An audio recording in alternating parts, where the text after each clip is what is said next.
আজ আমার মেজো বোনের আরো তো আসছিল 7 মাস পড়লো, 6 মাস পূর্ণ হলো।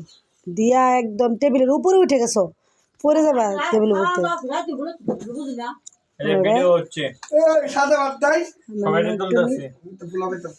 সাত ফল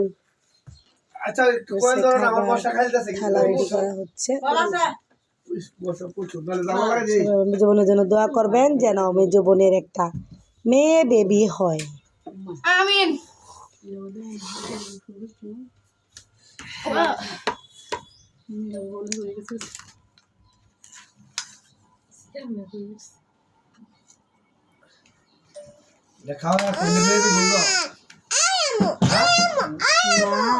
তোমরা কি আমার বোনের হিসাবের কথা বুঝো? হিসাবে খাওয়াইলে হিসাবে বাড়িতে যাবো, বুঝতে লাগবো, দিতে লাগবো। হ্যাঁ